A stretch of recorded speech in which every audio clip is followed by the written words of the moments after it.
Seguimos, la segunda hora del Espacio en Blanco se pone en marcha. Estamos en directo aquí en Radio Nacional de España, en el Espacio en Blanco, con cantidad de llamadas preguntándonos por nuestro anterior invitado, Daniel Stulin.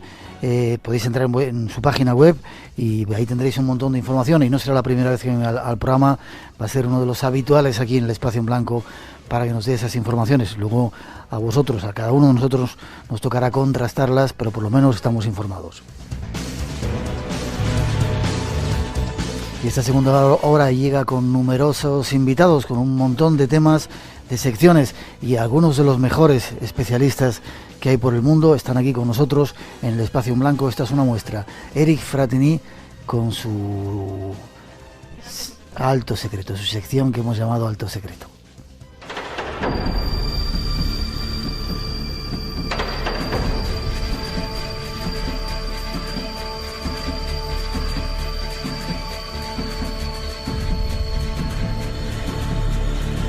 Llegan esos minutos en los que desvelamos justo a nuestro invitado Eric Fratini algunos documentos secretos de cosas que no están muy claras y que han ido haciendo por ahí. Buenas noches, Eric. Buenas noches, ¿qué tal?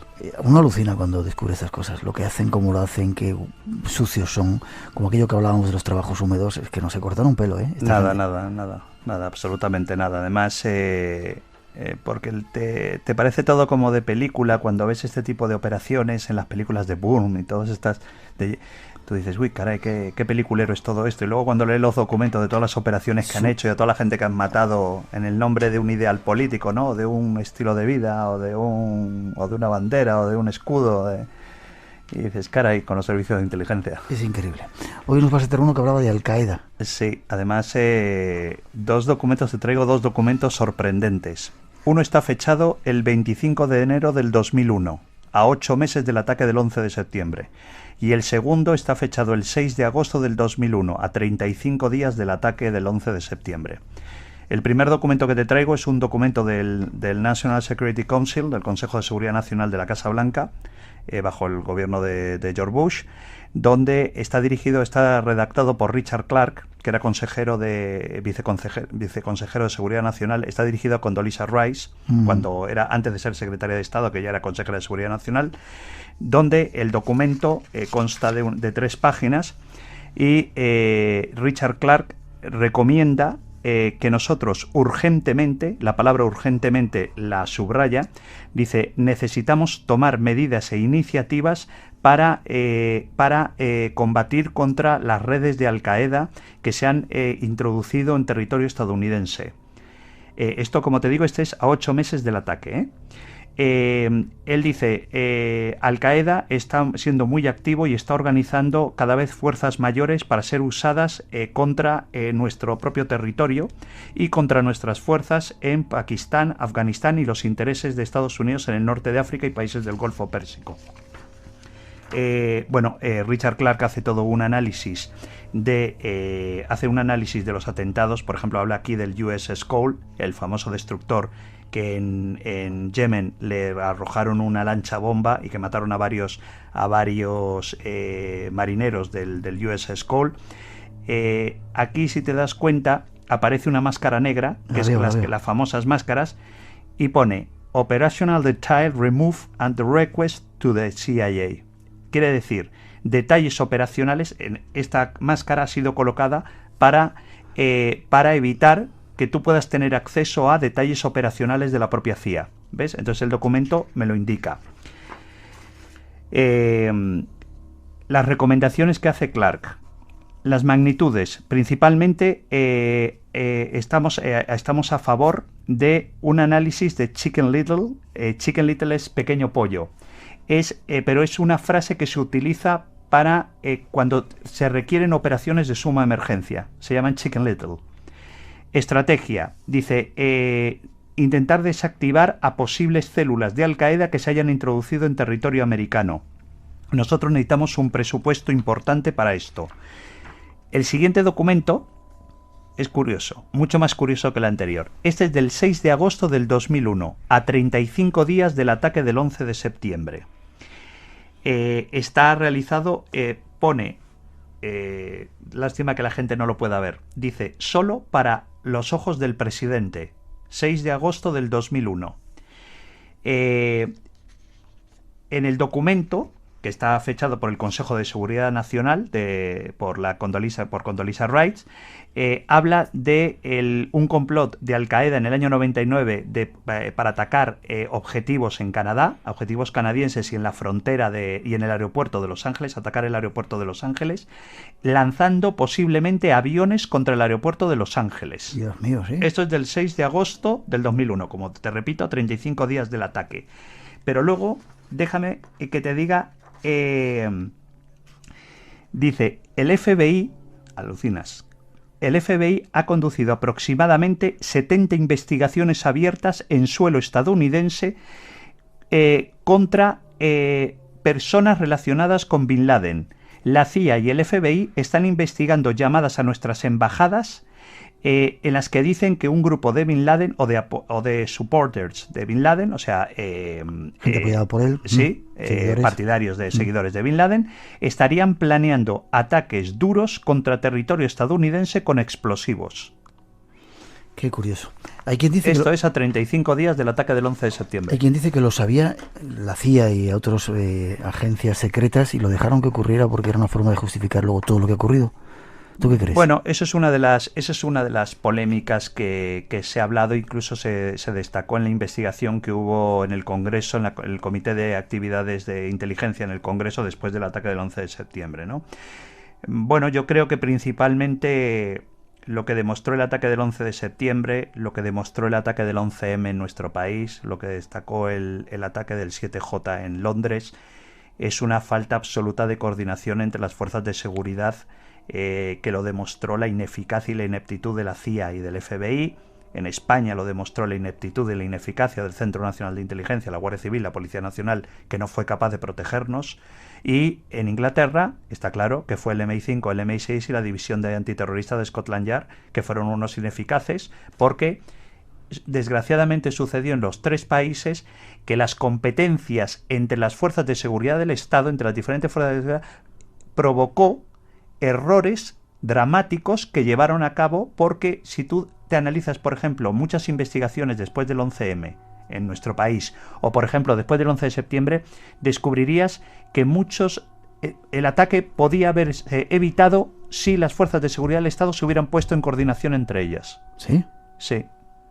Sí. Qué curioso. Te lo dice el informe del 11M y te lo dice el informe del 11 de septiembre. El informe del 7J no se ha podido leer porque no es público. Yeah. El ataque en Londres. Pero el de aquí y el de es decir, yo siempre te he hablado contigo de que aquí, por ejemplo, miembros del 11M, miembros de las células que habían sido detenidos y la Audiencia Nacional los había puesto en libertad, y cuando quisieron volver a detenerlos porque había sido un error judicial se habían escapado y volvieron a aparecer el 11 de septiembre algunos de ellos en el piso de Leganés. Yeah.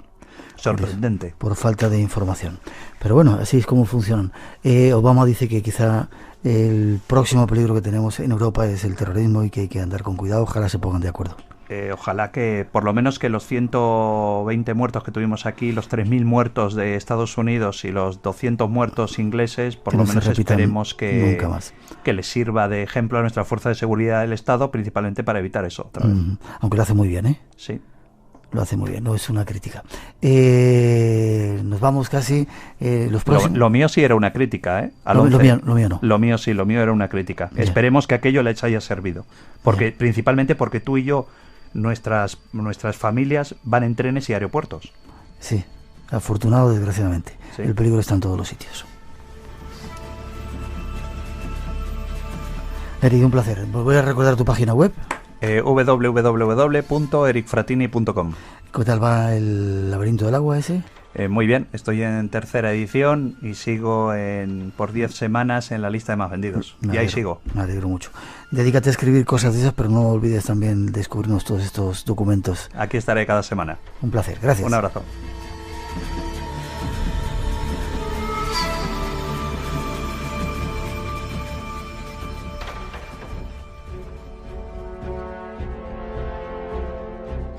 Tres y 15, 2 y 15 en las Islas Canarias. Alto Secreto es uno de los ejemplos de las secciones que tenemos en el Espacio en Blanco. Hay muchas anunciadas. Dentro de poco empezaremos una con Vicente Casaña, con Lorenzo Fernández, ya tenemos en marcha, con Sebastián Vázquez, con Manuel Carballal, nuestro compañero, con Jaime Barrientos. Guillermo Cacenave también tenemos otra sección. Algunos de los mejores especialistas están aquí con nosotros en el Espacio en Blanco. Fran Contreras es otro ejemplo. Esta es la sección Casas Encantadas, un ejemplo más de cosas que se están investigando con testimonios inéditos. Y el teléfono abierto sigue 900-137-137. Con este nuevo caso de nuestros compañeros dejamos.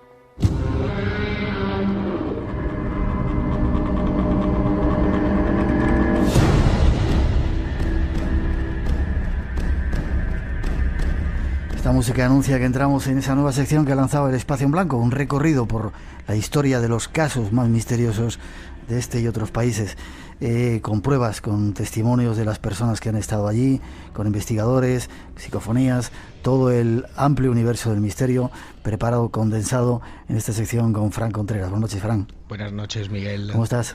Bien, bien. Saludar a Trinidad Borras, nuestra técnico compañera en Málaga, que dice que está en su salsa, que no le da miedo esto, pero te digo, Trini, que me estás escuchando, yo no tengo la culpa de lo que te pase después, si tienes miedo, ¿vale?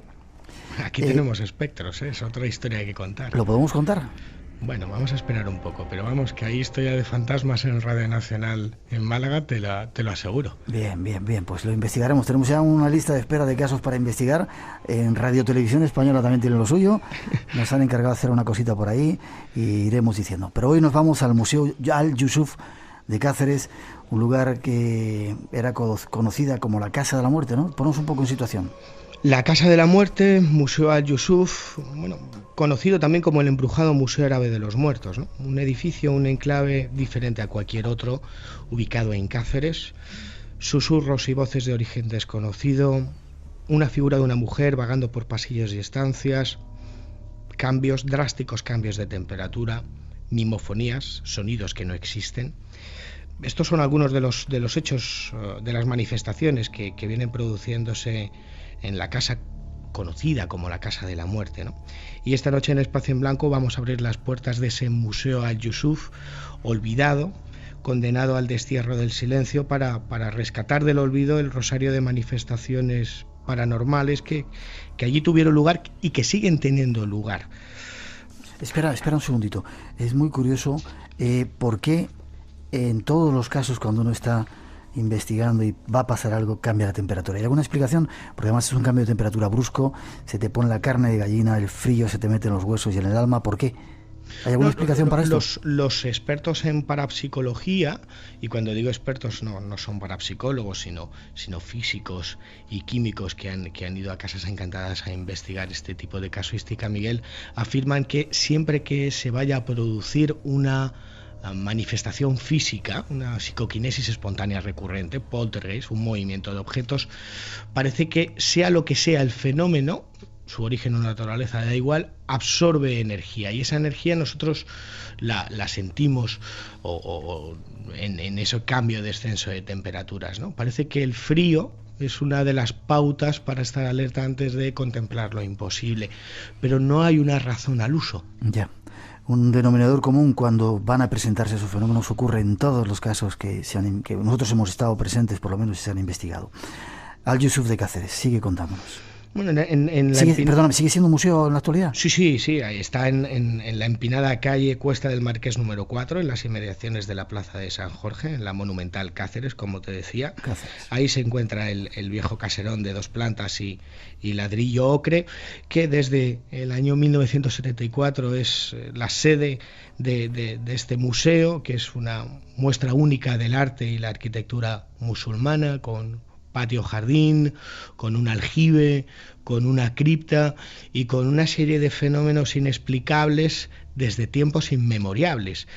Ángel de la Torre, su propietario, nos contaba así, grabadora en ristre, cómo empezó todo allá por los años 80. Miguel, le escuchamos. En los años 80, ya en la casa de arriba vivían mis tíos, que tuvieron que abandonarla debido a los fenómenos que ocurrían.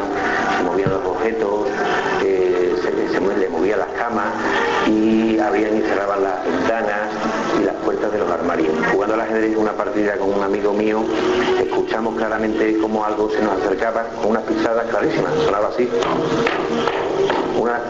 acercándose hacia nosotros. Entonces los dos echamos a correr. ¿Testimonio recogido hace cuánto tiempo, Fran? Hace tan solo 6-7 meses. Curioso, así empezaba la historia. Ellos vivían en el museo actualmente casa anteriormente. Exacto, era una vivienda que curiosamente cuando ellos reforman y hacen un macabro descubrimiento del cual ahora hablaremos, comienzan a sucederse los fenómenos habituales en estos lugares embrujados o encantados, ¿no? Objetos que parecen movidos como por manos invisibles, como si tuvieran vida propia, pasos pausados o contundentes que siempre realizan el mismo recorrido y se acercan hasta los testigos, manos invisibles que les acarician, golpes, empujones a los propios inquilinos, armarios y mesas que tiemblan por una fuerza invisible, desconocida. La verdad es que el rosario de fenómenos que hay en el Museo Al-Yusuf, en la Casa de la Muerte de Cáceres, es inigualable con otros episodios en una comparativa, ¿no? Una serie de fenómenos que parece que cogen más virulencia, Miguel, cuando hacen la reforma, como te decía, hace 2 décadas para habilitar este inmueble como museo, y Ángel de la Torre descubre en una cripta un baúl con huesos y unas monedas. ¿Con huesos y monedas? Y es a raíz de ese momento cuando parece que aumenta esta extraña fenomenología, es cuando empiezan a presenciarla, a observar la figura de una mujer ataviada con ropajes de tiempos musulmanes paseando, que no les miraba ni se dirigía a ellos, siempre haciendo el mismo recorrido, y es cuando empiezan a ver que hay algo más en ese inmueble, cuya planta de arriba hoy en la actualidad está deshabitada, solamente se puede visitar la parte de abajo. Un lugar marcado por la muerte, además. Según la tradición popular, ese enclave había sido el lugar donde se habían sucedido diferentes crímenes y asesinatos. Eso es lo que afirma y lo que pude recoger tanto para Casas Encantadas como para Fantasmas de Daf, la tradición popular. Un lugar donde los crímenes y los asesinatos cometidos en otra época supuestamente parecen seguir marcando el día a día de los inquilinos. Los fenómenos a día de hoy, Miguel, continúan. ¿Siguen sucediendo fenómenos? Continúan, sí. Si quieres escuchamos a Ángel de la Torre como nos lo narraba. Vale. Una noche estando dormido, noté como rodeaban mi colchón y se pararon al lado mío. 2, 3 segundos y volvieron a marcharse por mi entrada. Apagamos las velas y al día siguiente estamos encendidas. Pero claro, ya nosotros las apagamos a conciencia y llegamos al día siguiente, es increíble, vuelven a estar encendidas. Curioso lo que contaba, ¿eh? Bueno, incluso hasta peligroso, porque Ángel de la Torre me decía que tenían un serio problema. Primero, ninguno de las personas que allí trabajan quieren estar solas, es decir, los guardas de seguridad que tienen, los vigilantes. Tienen guardias de seguridad y los propios empleados, incluyendo su mujer, que permanecen en el Museo Al-Yusuf muchas horas, saben o han aprendido a convivir con algo que hay ahí invisible, que se manifiesta en determinadas ocasiones y han aprendido a convivir con ese miedo a lo irracional y sobre todo algo peligroso. Ellos tienen muchas velas por los pasillos, por las estancias que encienden para hacer un viaje más agradable a la persona que acude hasta allí. Las apagan cuando cierran el establecimiento, el museo, y por la mañana cuando abren están absolutamente todas encendidas. Qué bonito. Con un peligro físico para ellos, y así me lo decía y me lo narraba, porque se puede producir un incendio. No deja de ser romántico el espectro o los espectros que hayan en el Museo Al-Yusuf, ¿no? Qué curioso. ¿Tú crees que nos vamos, ya terminamos, se nos acaba el tiempo? ¿Tú crees que nos dejarían hacer un programa desde ese piso de arriba? En cuanto se lo pidamos. Solamente tenemos que llamarles y Ángel de la Torre gustoso se prestará a que hagamos una emisión en directo desde allí. No estaría mal, allá arriba. Y además está pendiente, porque la realidad y las preguntas son que las de siempre, Miguel. ¿Ante qué clase de fenómenos nos encontramos? Y sobre todo en este episodio, en la Casa de la Muerte de Al-Yusuf, si existe algún tipo de relación entre los crímenes tradicionales, entre el hallazgo del baúl durante la Reforma y las manifestaciones presuntamente del más allá que tienen lugar desde hace más de 2 décadas, ¿no? Hay pendiente una investigación en Al-Yusuf. Nos vamos a poner con ella.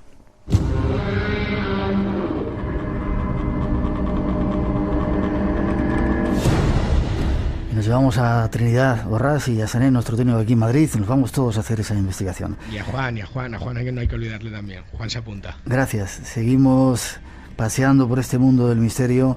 La semana que viene te veo y nos volvemos a sentir con otro caso nuevo. Buenas noches, Miguel. Fuerte abrazo. Una ventana abierta hacia otros universos. Espacio en Blanco, en Radio Nacional de España, con Miguel Blanco.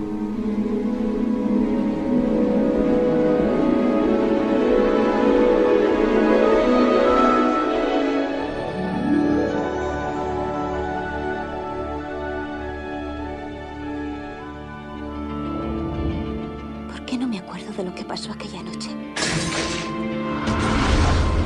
Perdiste a tu madre en un incendio. A lo mejor olvidarse no es tan mala idea. Vete a casa, ya lo entenderás. ¿Cómo te sentirías si perdieras al gran apoyo de tu vida?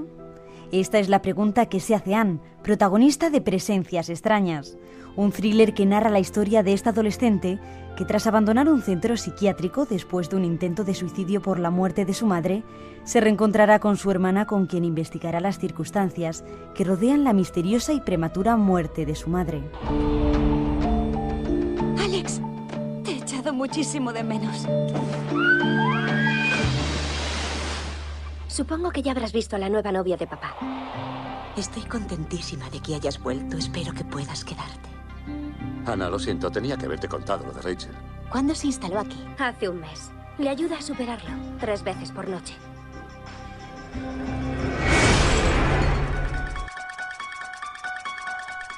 La nueva novia de su padre, Rachel, que se ha mudado a vivir con ellos, casualmente fue la enfermera de su madre. Rachel parece al principio tener una actitud amistosa, pero poco a poco sacará su lado más oscuro.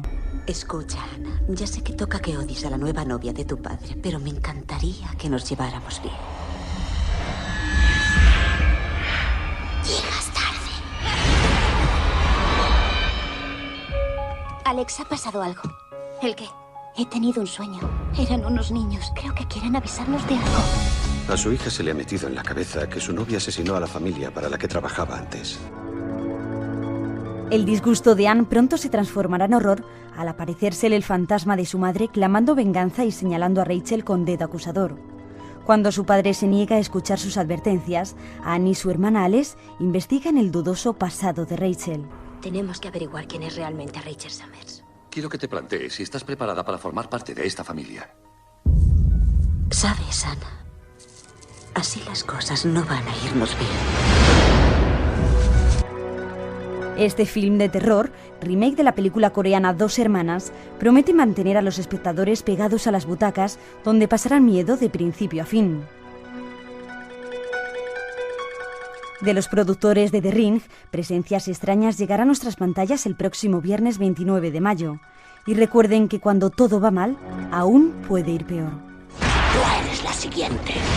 Creía que era un sueño, pero no lo era. Mira. Ahora sí que tengo miedo. Ay, Anita, no voy a permitir que estropees lo que es mío.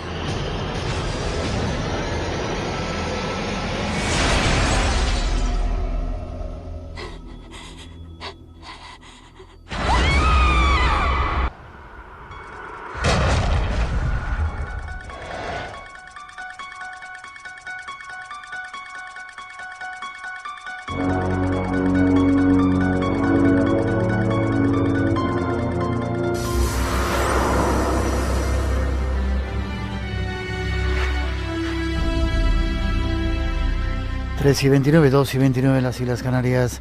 Seguimos en directo aquí en Radio Nacional de España, habiendo dado un poco de información sobre los estrenos de cine, una nueva sección también del Espacio en Blanco. Y ahora nos vamos una especie de homenaje a otro compañero, Javier Sierra, y La Dama Azul. Dentro de poco va a haber un homenaje donde se va a reunir un montón de gente. Esta es la información y sirva desde nuestro punto de vista como homenaje y reconocimiento a su trabajo. Hay una historia muy curiosa que de vez en cuando nos ha contado aquí en nuestro programa Javier Sierra, de una monja perdida en un pueblo en Castilla y que de repente aparecía a los indios en el otro lado del Atlántico y los evangelizó. Y cuando llegaron los conquistadores españoles, estos indios indígenas le hablaban de una extraña mujer vestida de azul. Y nos vamos hasta ese pueblo donde estaba esa monja, Ágreda, y Jesús Manuel Alonso, su alcalde, está ahí al otro lado de la línea telefónica. Buenas noches. Hola, muy buenas noches. ¿Cómo estás? Pues muy bien, por aquí estamos, por Ágreda. Por Ágreda. Qué sitio tan curioso, ¿verdad? Sí, es un sitio que está muy bien ubicado. Sí, ahí en mitad de camino del norte, del sur, ¿verdad? Es una encrucijada, digamos, de caminos. Estamos a muy poca distancia de Madrid, de Barcelona, de Pamplona, de Logroño. ¿De Zaragoza? De Zaragoza, y tenemos un enclave natural privilegiado y un bello paisaje. Ajá. Yo pasaba por allí mucho cuando venía de viaje del norte, montones de veces, y siempre me preguntaba, decía que qué pueblo tan curioso aquel. Y ahora se va a hacer mucho más famoso porque de repente habéis hecho que se hermane, no con un pueblo. Yo creo que debe ser el primero en la historia de la humanidad, sino con todo un estado. Sí, señor. Nos hemos hermanado con todo un estado, con el estado de Nuevo México, un estado norteamericano de Estados Unidos, y también con una estrella política como es el gobernador Bill Richardson. ¿Y eso cómo ha sido? Pues surgió cuando vino aquí Javier Sierra a presentar su libro La Dama Azul. En la cena, no sé si fue la periodista de Ágreda quien sugirió que pudiésemos hacer un hermanamiento con alguna ciudad de Nuevo México. Esa idea la captamos rápidamente el equipo de gobierno, y aunque pudiese parecer un poco utópica, porque hay que recordar que Nuevo México está nada más ni nada menos que a 10.000 kilómetros de distancia, es mucha distancia la que nos separa, pues sin embargo decidimos hacer esa idea realidad. Con lo cual nos pusimos a trabajar, contactamos con el gobierno de Nuevo México, y cuál fue nuestra sorpresa, que esa propuesta inicial de hermanamiento con alguna ciudad de Nuevo México, recibimos la respuesta por parte del ministro de Cultura, del señor Stuart Ashman, que le había indicado al gobernador, señor Bill Richardson, que quería hermanarse con Ágreda, pero no con una ciudad en concreto, ni con Santa Fe, ni con Albuquerque, sino que quería extender ese hermanamiento a la totalidad del Estado americano. ¿Y eso por qué?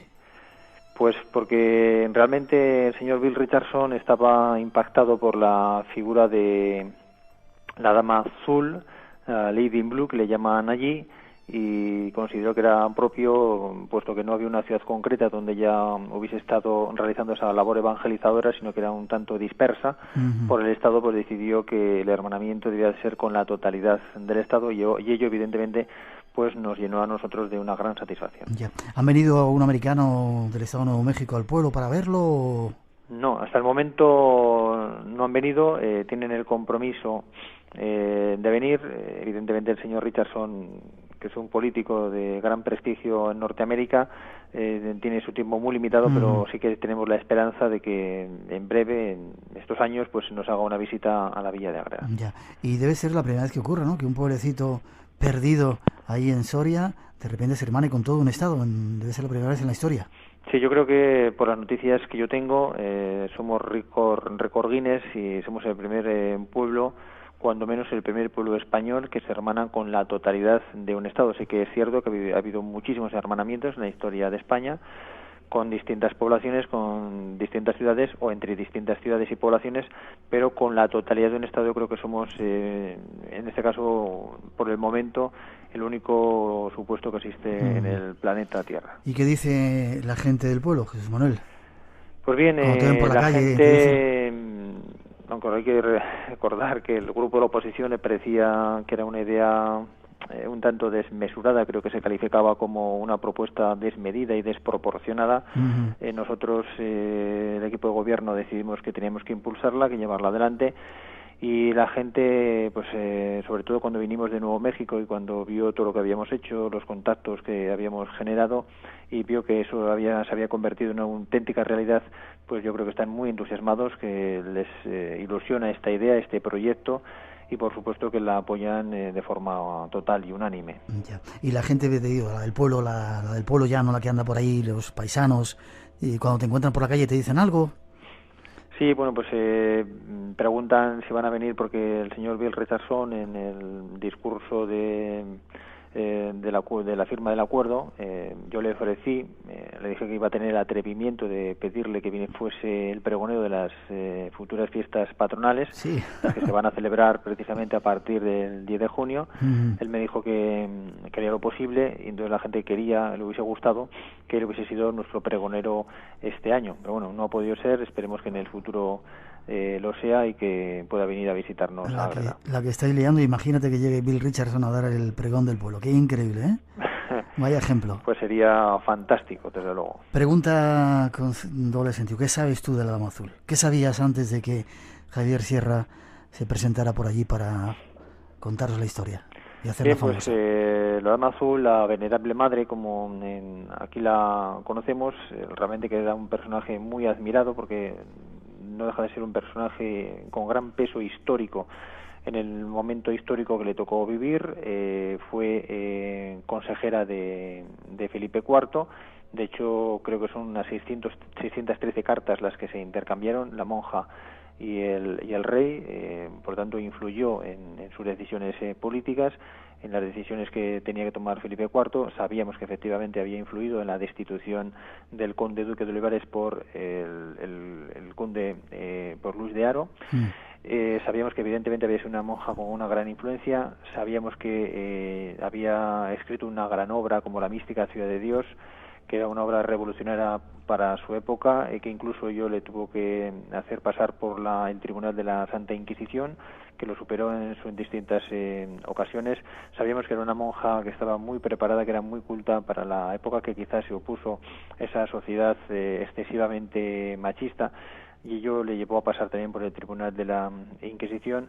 Pero realmente no teníamos quizá la concepción de lo grande, de lo universal que era, y cuando hemos ido ahí a Estados Unidos hemos visto que realmente la gente le sigue, se le admira, que su obra, La mística ciudad de Dios, se estudia en diversas universidades americanas, y sabiendo de la importancia de la gran figura histórica universal y de la gran personalidad como religiosa, como culta y como influenciadora, digamos, en la política nacional, teniendo ese concepto claro, sin embargo, quizá no teníamos muy claro la gran universalidad, la gran influencia que tiene Sor María Jesús a nivel mundial, y que creo que gracias a la labor también de la obra de Javier Sierra va a ser más conocida, y ello evidentemente por efecto colateral va a suponer que muchísima gente de este país, del mundo, conozca Ágreda y puede situar Ágreda en el mapa, como digo, también gracias a la influencia y a la extraordinaria labor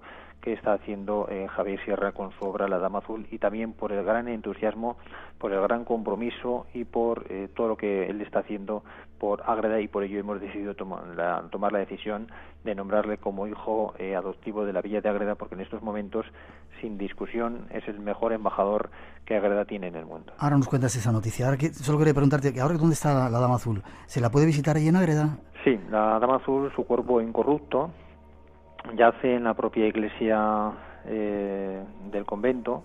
Yo precisamente estuve el domingo pasado escuchando un concierto que se celebran a consecuencia de la conmemoración del 375 aniversario de la construcción del convento. Fui con mi novia y pudimos ver, le enseñé cómo se puede ver la mano en el ataúd de cristal que está allí en la iglesia. Se ve incluso la mano incorrupta, el cuerpo está allí presente. Ya. ¿Se lo enseñan a cualquier persona que vaya a verlo?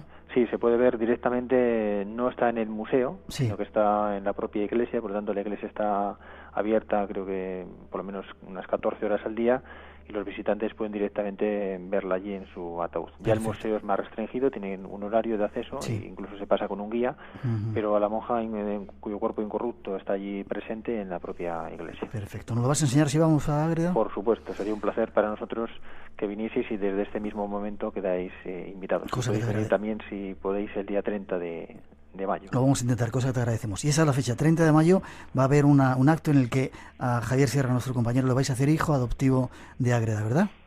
Sí, como te digo, el equipo de gobierno tenía la conciencia de que Javier era una persona que sentía Ágreda, que estaba haciendo mucho por Ágreda, y por ello el pueblo de Ágreda tenía que corresponderle, y por ello el equipo de gobierno propuso nombrarle hijo adoptivo. Creo que es justo y merecido este reconocimiento, y el día 30 pues vamos a intentar hacer un acto que creo que va a ser un éxito, porque está confirmada la asistencia de importantes personalidades, no solamente del mundo político, sino del mundo también de la cultura. A nivel político contamos con la presencia por ejemplo, de la exministra de Cultura Carmen Calvo, con la que he hablado esta mañana personalmente y me ha confirmado su asistencia.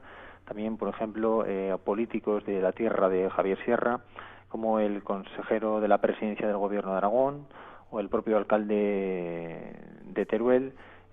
También directores generales tanto del Ministerio de Asuntos Exteriores como del Ministerio de Cultura, y como también, como digo, importantes personalidades del mundo de la cultura y del mundo del periodismo. Por lo tanto, Javier ha sido capaz de atraer a todas estas personalidades y va a estar muy bien arropado, y por lo tanto el pueblo de Ágreda quiere hacer un acto, como digo, acorde a su compromiso, a su categoría y a la vinculación que Javier Sierra tiene con su pueblo a partir de ahora con Ágreda. Sin duda Javier Sierra se lo merece, y Ágreda y la historia de la Dama Azul también. Jesús Manuel, muchas gracias, enhorabuena. Enhorabuena también por la idea de ese hermanamiento, y que Ágreda y la Dama se conozcan todo el mundo, que es lo que se está consiguiendo. La estáis liando buena. De eso se trata. Un fuerte abrazo, espero verte, si no en esa cena, en cualquier otro momento, para ir a ver a la monja, a la Dama Azul, ¿vale? Muchísimas gracias, quedáis invitados, y por supuesto también toda tu audiencia. Un fuerte abrazo, hasta prontito. Hasta pronto. Espacio en Blanco. Tu cita con lo desconocido. En Radio Nacional de España, con Miguel Blanco. Comer y cantar, con María Torres y el cocinero Abraham García. Un escabeche bien resuelto me parece una maravilla. Este sábado, marmitaco, y este domingo, ensalada de morros de ternera con melocotón. Si tenemos alguna cabeza o alguna espina, un hervor, con agua fría hasta que hierva, que se lavan. Los fines de semana a la 1 de la tarde en Radio Nacional de España. Espacio en Blanco. Una puerta abierta hacia otros mundos. En Radio Nacional de España, con Miguel Blanco.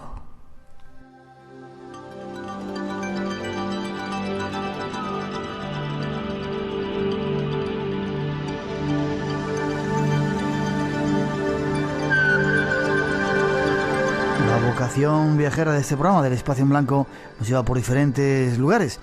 Una de nuestras secciones que estamos tratando de conocer es el país cátaro, con Guillermo Cazenave, una persona que vive allí, músico de la nueva era y un colega y amigo del programa. Buenas noches, Guillermo. Hola. Sí, hola Miguel, ¿cómo estás? Bien, ¿y tú? No te escuchaba, Bien. ¿Estabas ahí escondido en el país cátaro? ¿En alguna gruta, Sí. en alguna cueva estás? Estuve hace muy poco, estuve incluso en Lourdes. Sí. Estuve recorriendo bastante, cruzando los Pirineos 4 veces y recorriendo lugares muy especiales, no solamente el lugar típico donde se va, donde hay las curaciones y todo esto, sino donde Bernadette de Lourdes, la famosa vidente, iba a unas cuevas especiales para curarse, aunque no es dentro del país cátaro, pero está muy cerca, y hay un castillo cátaro también por allí. Y has estado en Zaragoza con un éxito tremendo de gente, ¿no? Y de público y de crítica, ¿qué dicen? Por suerte, muy bien ha sido todo aquí en la estación del AVE, aquí en Delicias, en Zaragoza. Es un ambiente fabuloso, una gente majísima, tocando en directo, y el día 15 vuelvo a dar una charla sobre el país cátaro, precisamente. Bien, pues prepárate, que igual vienes con nosotros a Valencia y a otros lugares a tocar un poquito de música esa tuya especial. Qué bien. No te la he dicho, pero es una sorpresa. Bueno, ¿dónde nos vamos hoy? Hablar de un personaje, es Clarmonda de Foix, vaya nombre, ¿no? Correcto, es Clarmonda, que en realidad es en occitano, pero quiere decir que es clara al mundo, ¿no? Y de ahí es curioso este nombre, porque esa luminosidad que intentaron sus padres transmitir a esa niña, que se llamó Clarmonda, pues tiene mucho que ver con el nombre que luego se adoptó en todos los idiomas, el nombre Clara o el nombre Claire en francés o Claire en inglés, y viene de ahí, de Clarmonda de Foix, la famosa guardiana del Grial. ¿Y esta mujer, este personaje, quién era? ¿Dónde vivía además? ¿En esa zona del país cátaro?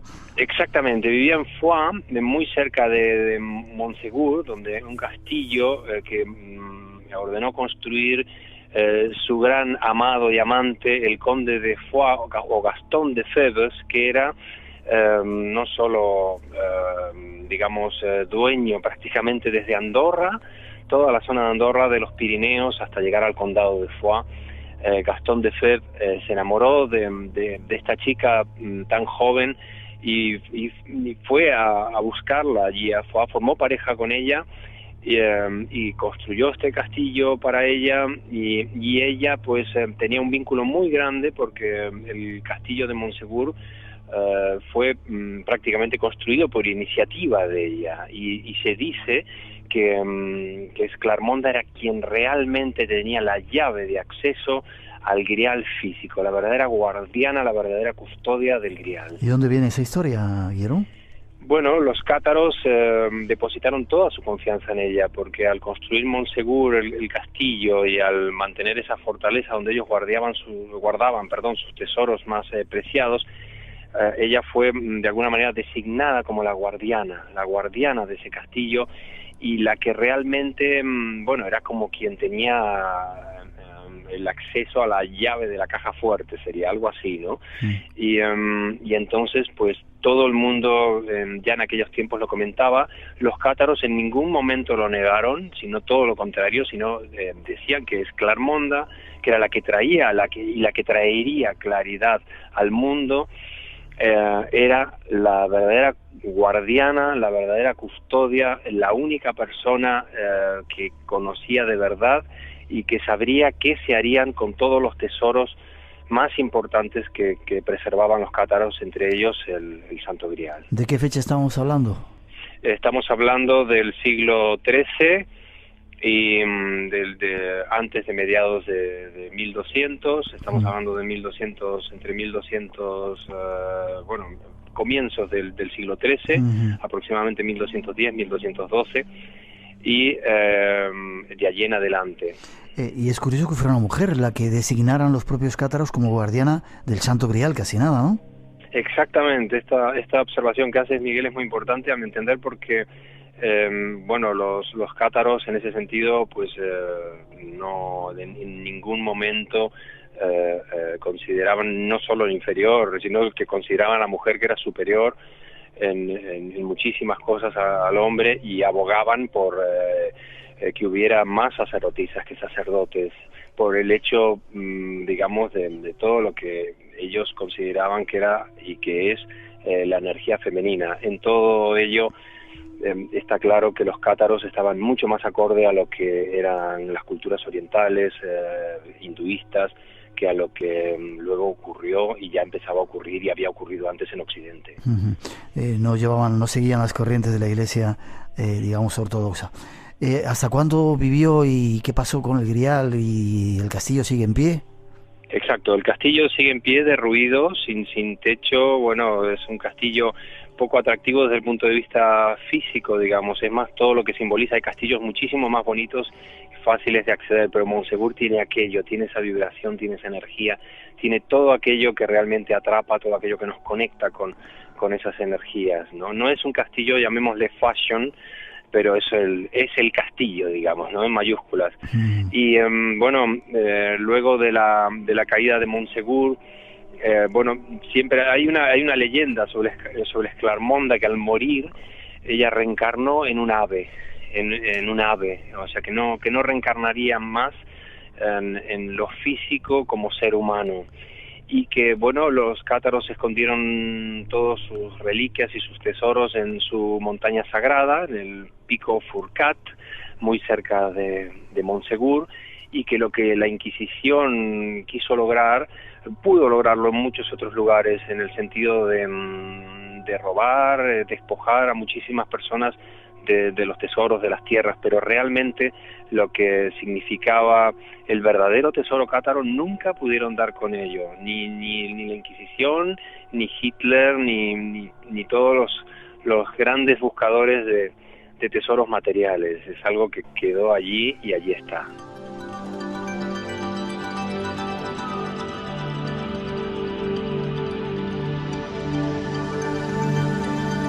Esclarmonda de Foix se convirtió en un pájaro y siguió volando, y el tesoro cátaro sigue estando ahí, afortunadamente, ¿verdad, Guillermo?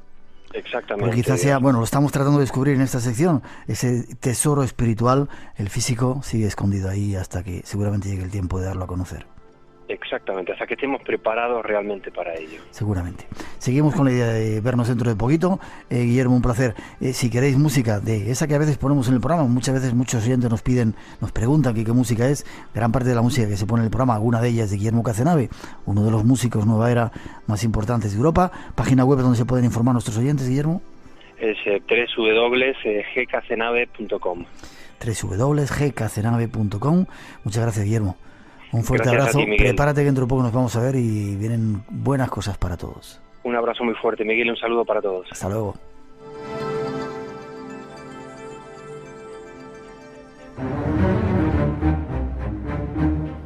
Y del país cátaro, seguimos en directo aquí en Radio Nacional de España. Del país cátaro nos vamos a Andalucía. Hay una casa, quizá de las más misteriosas que hay en España, la Casa de las Caras de Belmez. Muchas veces hemos hablado de ella. Estar atentos, va a dar sorpresas. Hubo alguien que estuvo allí. Esto fue lo que le pasó y nos lo cuenta ahora. Vamos con algunas opiniones de oyentes, compañeros, amigos del Espacio en Blanco. Nos vamos hasta, creo que es Granada, sí, a hablar con Jalid Ismael Dagua Fernández. Buenas noches. Buenas noches, Miguel. Buenas noches a todos. ¿Estás en Granada? Estoy en un pueblecito de Jaén. Ah, perdón, Jaén, ¿sí? ¿En dónde? En Linares. Linares. Bien, te traemos al programa. Tengo varias cosas pendientes contigo, pero hoy porque nos mandabas un mensaje que decías: acabo de regresar de Belmez de la Moraleda, el pueblo de las Caras. Fui sin demasiado interés en el tema. Vivo a una hora de Belmez y llegué escéptico al fenómeno en cuestión, y una vez dentro de la casa, cuando he visto el fenómeno, me he quedado sorprendido. ¿Qué ha pasado? ¿No creías que era tan potente? ¿No creías que ahí pasaba algo importante en Belmez de la Moraleda?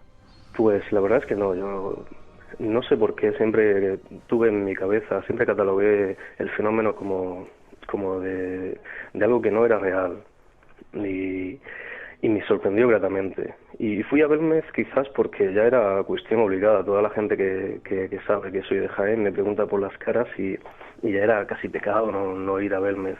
Y fui totalmente escéptico. Pero realmente salí de allí. No sé aún cómo salí de allí. Creo que me tragué todo estas palabras que antes había dicho, todo este pensamiento que antes tenía en contra de este fenómeno. Ya. Y si me permites, la prepotencia de mucha gente que juzga un fenómeno sin conocerlo. No han estado allí y de repente eso es mentira, eso es una pintura. Hay que ir allí y ver y sentir lo que ocurre, ¿verdad? Yo creo que esta es la base fundamental de cualquier opinión. Es ir allí, sentir el fenómeno, verlo, experimentarlo. Después, si sales con una opinión u otra, bueno, esto es algo muy particular. Pero realmente no nos podemos dejar llevar por la opinión de otros, y tenemos que experimentar las cosas, tanto este fenómeno como cualquier otro. Realmente quien vaya allí, una mente ni abierta ni cerrada, simplemente a ver qué es esto, como mínimo se va a sorprender. Sí, estuviste en la original, la primera, ¿verdad? Sí, yo tenía más interés por la casa de María Gómez. Sí. ¿Dónde nació? Donde vivió. Donde vivió, sí. La que decimos el original. Número 5, sí, exactamente. Bueno, yo llegué allí y llamé a un teléfono y me recibió es la mujer de uno de sus hijos. De Miguel, María Jesús. María Jesús, sí. Una mujer encantadora. Sí. Y ella empieza, mi mujer y yo, y ella empieza con un bastoncito a mostrarnos algo en el suelo que yo no identificaba a priori. Pero también llevaba mucha prisa. Hay un momento en el que ella está señalándome cosas y yo digo: un momentito, por favor. Cierro los ojos, me relajo, digo: venga, ahora, enséñame qué hay en el suelo. En ese momento empiezan a aparecer caras, o empiezan a aparecer ante mi vista unas caras totalmente marcadas, pero no solamente una, la que ella me señalaba, y aparecían 1000 más a su alrededor. Y yo me sorprendía, le decía: mira, María Jesús, tienes ahí otro al lado y otro al lado. Y después nos salimos al pasillo y vemos que en el suelo pasa exactamente el mismo fenómeno. Y yo me maravillo porque no iba con nada previsto, iba para echar una mañana y tal, y me maravillo de que esto suceda, que lo tengamos tan a mano y, sí, que sea tan formidable. Ha sido curioso porque lleva 30 y tantos años, las caras cambiando, no están estáticas, a veces se mueven. Yo recuerdo que una de las veces que fui había una que estaba en el pasillo ese de entrada, pero como queriendo salir hacia afuera, ¿sabes? Como si estuviera arrastrándose y una mano tratando de salir en ese pequeño escalón que hay hacia afuera. Increíble, ¿verdad? Lo curioso, lo extraño es que no sepamos qué hay detrás del fenómeno. Hay muchas teorías. Yo le preguntaba a María Jesús qué pensaba ella realmente del fenómeno, cómo se había podido producir. Y ella me confesaba, a mí no, a todas las personas que vayan, ella pensaba que María era la productora del fenómeno y que María a su vez ha dejado el legado de ese don, de esa bendición que se le ha dejado a alguien de su familia. Ella lo decía casi riendo, como diciendo, yo sé el secreto y no te lo voy a decir. Pero lo curioso es que, discúlpame, mucha gente pensaba que cuando María muriese, María, la persona que vivía en la casa desde siempre, las caras se iban a olvidar y se iban a difuminar. Sin embargo, siguen estando ahí. Siguen estando y yo, la teoría que ella me dijo me pareció muy válida. Yo tengo a mi vez una que bueno, yo cuando entré en ese lugar me llenó de una energía muy grata, sinceramente. Entonces, no sé si es una persona la que puede producir el fenómeno o el fenómeno está en la casa en sí, en el lugar. No lo sé. No lo sé. Creo que lo más sincero que podemos decir todos los que pasamos por ahí es no tenemos ni idea. Y sobre todo, antes de juzgar un fenómeno, sobre todo de este tipo, ir allí, verlo y conocerlo, ¿verdad? Es la base de cualquier opinión. Sí. No podemos tener una opinión sin haberla practicado, sin haber estudiado el tema a fondo, sino ¿qué podemos decir? Que sea válido. Te pregunto, ¿te cobraron? No, a mí no me cobraron en absoluto. Vale, es que hay alguna gente diciendo que cobran. Das la voluntad si quieres, porque también hay que ver lo que hay que aguantar, estar ahí abriendo las puertas de tu casa para que vengan cualquier persona, pero ahí está el fenómeno. Nos pondremos en contacto con María Jesús y va a haber sorpresas dentro de poco con la Casa de Belmez aquí en el Espacio en Blanco.